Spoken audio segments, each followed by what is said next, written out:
Outer Wilds is a game I love and cherish. A game that lots of other people love and cherish as well. A game that sat in people's hearts long after they finished it. There's so much to explore, so much to discover, a whole world with mysteries waiting for you to solve. Such as what happened to the alien species called the Nomai, why the sun keeps exploding every 22 minutes, and why the autopilot keeps flying the ship into the goddamn sun!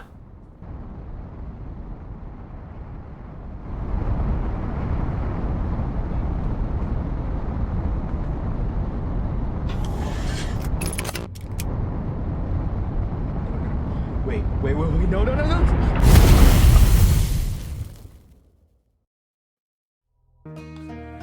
But after everything, the exploration, the mysteries, the chaos, there's one thing that I can't stop thinking about. It's not the gameplay, it's not the characters, well, kinda. And it's definitely not the angular fists.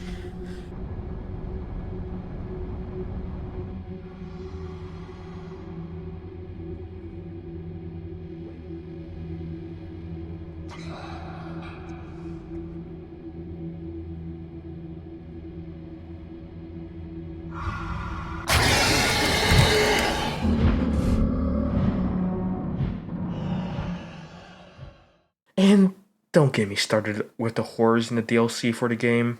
But what sticks out to me the most is the environmental ambience and the storytelling. In my opinion, for most games, environmental ambience feels like an afterthought, something that was added near the end of development. But Outer Wilds does it differently in many ways, integrating it into the core gameplay loop and making it essential to the game, which makes it more connected to the world. And there are many ways that Outer Wilds did this, with the first example being sound design and ambience. Hey, editing self here. Quick reminder, seriously. If you have not finished Outer Wilds yet, stop here now. This game is best experienced blind. Click off this video, play the game, and come back later once you're done. You already did that? Great! Let's continue in the video. Sound design is crucial in many video games. It may be an indicator for when an enemy is about to attack, or hints the location for where a secret is, or just to immerse you in the game and make you feel like you're actually in the game. Outer Wilds also does this in many ways, but not in the way you would normally think. Typically in video games, they have background soundtracks that keep the game upbeat and lively. But in Outer Wilds, while you explore planets, there's no music. It's just you, your footsteps, and the natural ambience. Tornadoes swirling, the ground breaking beneath your feet, and sand turning around you. And yet, this makes you more immersed in this world. Another thing to note is whenever you scan a piece of Nomai text, you can hear a set of piano keys being played, which sounds somber, making you wonder what happened to them, which foreshadows later when you find the answer to that question. But for the most part, without soundtracks, it's just the sound of you and the emptiness of space. Well, maybe not just you. Early on in the game, you're taught about a tool called the signal scope, which allows you to listen out for all kinds of signals, such as distress beacons, quantum fluctuations, and most importantly, your fellow astronauts.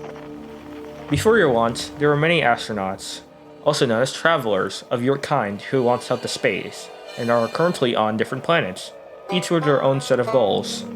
Note that each traveler is playing a different instrument that your signal scope can pick up. With that, whenever you feel isolated in the vast emptiness of a planet, you can use your signal scope to listen for a fellow traveler's music, and even track them down to talk to them about your findings, and to get to know them about the planet more, which can be really helpful for your endeavor. But there's one more thing to note about this. If you fly far enough away from the solar system, you can use your signal scope and hear them all playing in harmony. And this harmony is known as the song Travelers. And this made me realize an undertone or message behind this, that even when people are physically far apart, even planets apart, that they're still in unison together, with the same goals in mind, playing the symphony of the universe while enjoying the beauty of the solar system. Speaking of the beauty of the solar system, that brings us to our next point, which is visual ambience.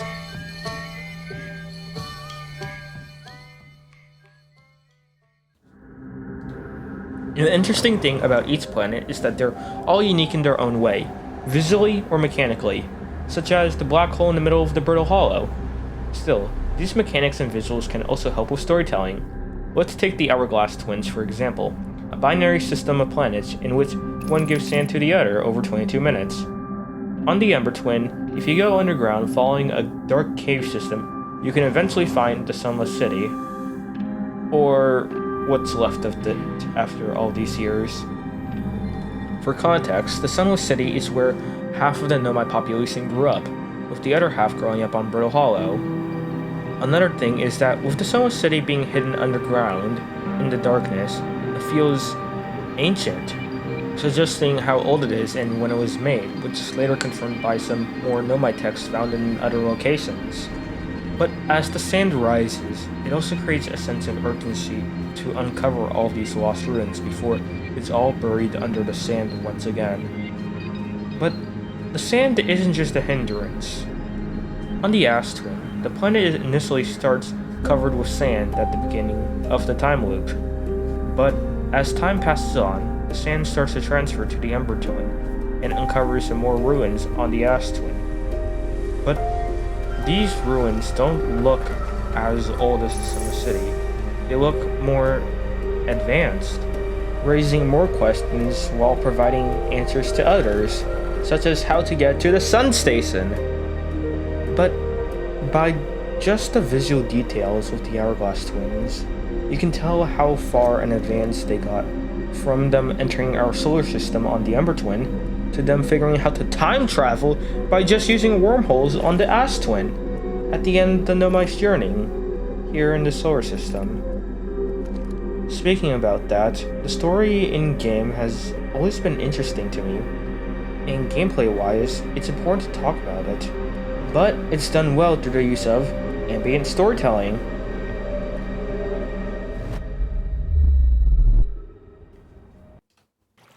Most games typically just tell you most of the story through dialogue or text, and it's just blatantly told to you, which is okay, but it doesn't compare with how Outer Wilds does it.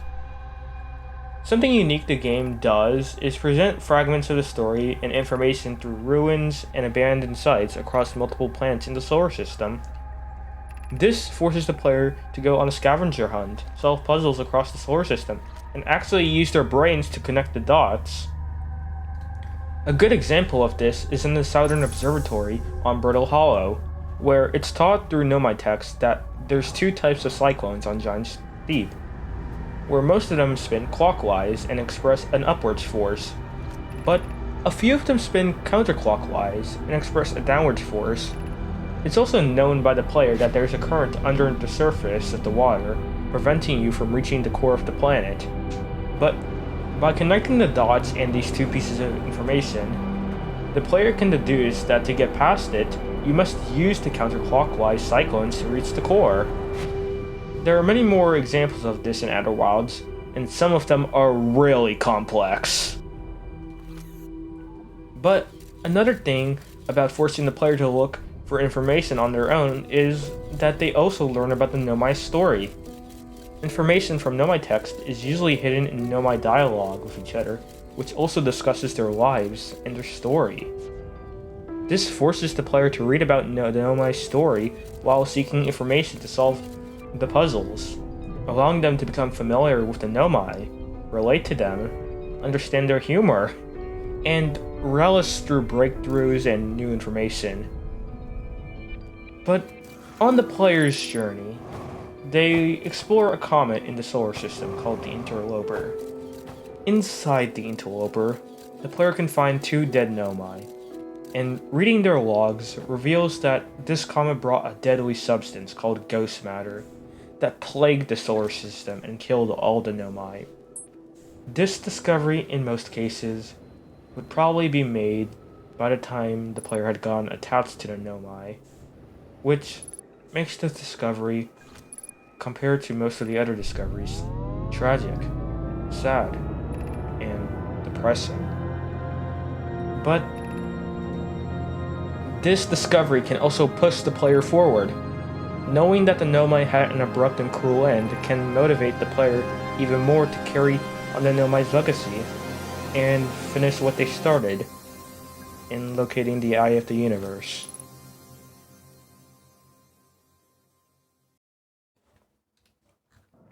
So, after everything, the loops, the questions, the discoveries, and the answers, what makes Outer Wilds one of the best games isn't what you do, it's how you feel while experiencing it. The silence of space occasionally broken by the faint sound of a banjo or harmonica, or the sight of a planet slowly falling apart beneath your feet. It's the revelation of an entire civilization that lived, that struggled, that vanished, way before your kind could even roast marshmallows. And yet, even when you know all of that, and all the horrors and challenges that the game threw at you, which you endured through to get to this moment, you never really feel alone. Because of how the ambience and storytelling are expressed, it just doesn't tell it to you. It allows you to unravel and discover it on your own, piece by piece, moment by moment, and discovery after discovery, until you reach the end of your journey. You find the last piece of the puzzle, and you place it in its spot. And by the time you get there, the solar system that you played through doesn't feel like a game anymore. It feels like an actual place, with personality, that lived. And it is now ready to end.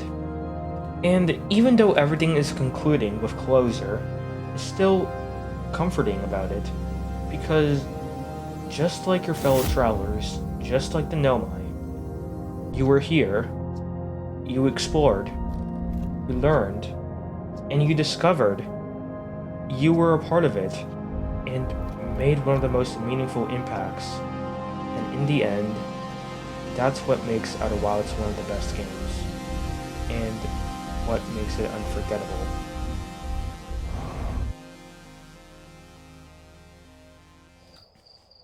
If you made it this far, thank you. It means a lot to me that you watched through to the end. This is my first time making a video like this, so the quality might not be the highest, and if so, sorry about that. If you have any feedback or criticism for me, feel free to share it in the comments down below. I'd like to hear all of your feedback. Anyways, hope you have a great day, and again, thank you for watching.